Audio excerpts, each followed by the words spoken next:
Hey there, my name is Paul, and this is Out of Neutral, a weekly tune-up where we look to the Bible to get in gear and follow Jesus into the life he came to make possible.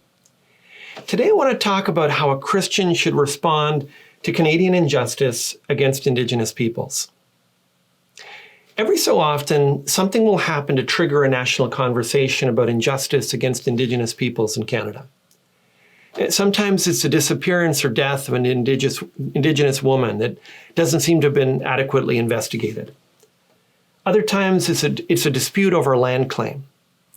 This summer it was the reports of the graves of Indigenous children associated with residential schools that brought the conversation to a head. When this happens, people search for ways to respond. For some, that's meant anger or vandalism. For others, politicization or indifference. Some have responded with hashtags, t-shirts, and land acknowledgements. Over the last number of months, I've sought to listen. I've listened to the partners we support in Indigenous ministry. I've listened to the findings of the Truth and Reconciliation Commission. I've read the calls to action. And I've tried to ask, how should we respond? Let me share, as a starter, what I've heard. First, listen to the survivors. The most basic dignity we can offer anyone who feels hurt by our actions is a listening ear. I've appreciated Nick Halliwell's encouragement in this regard. Of Nehiyawak or Plains Cree descent himself, Nick works primarily with Indigenous men both within the correctional system as well as in the community where he serves. In his article, A Somber Summer, he urges people to listen and to listen well. He writes, "These days I've spent much time listening to the grief and anger being poured out, having absolutely nothing to say. Like listening to Holocaust survivors, there's nothing that can be said." The goal, he says, is to empathize rather than apologize. We need to hear the grieving of Indigenous people on their own terms. Second, lament the injustice in our history.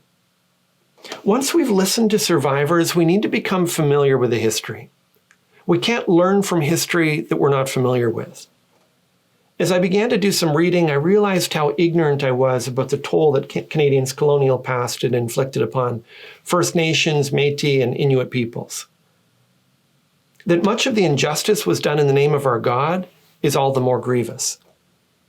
The biblical response to historical injustice is lament.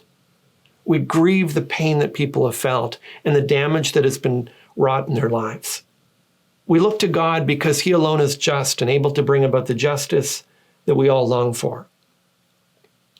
Third, examine your own heart. Speaking with Walter Selke, the General Director of the Northern Canada Evangelical Mission, I heard about the trauma, prejudice, and injustice that many Indigenous peoples live with every day.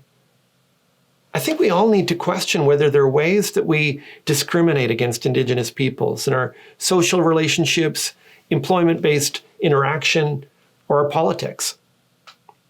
James 2:4 warns against the sin of partiality and looking down on people based on their externals, asking, "Have you not then made distinctions among yourselves and become judges with evil thoughts?" Fourth, pray for a new day. The past cannot be undone, but many Indigenous people live with its shadow looming over them. We need to pray for God to bring a new day. There are more than 1.5 million Indigenous people in Canada today, and there may be as many as 100,000 in the GTA alone. One statistic says that despite their relative small number, Indigenous children represent 52% of those currently in social services care. Pray for healing. Pray for recovery. Pray for justice. Pray for healthy families and generational stability. And finally, celebrate what Jesus is doing.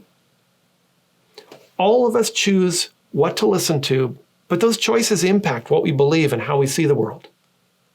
Much of what we hear about Indigenous peoples is discouraging, and it can leave us feeling hopeless that things will ever change. Walter encouraged me with what Jesus is doing among the First Nations people today. Indigenous people are finding hope, acceptance, freedom, purpose, and strength through faith in Jesus Christ.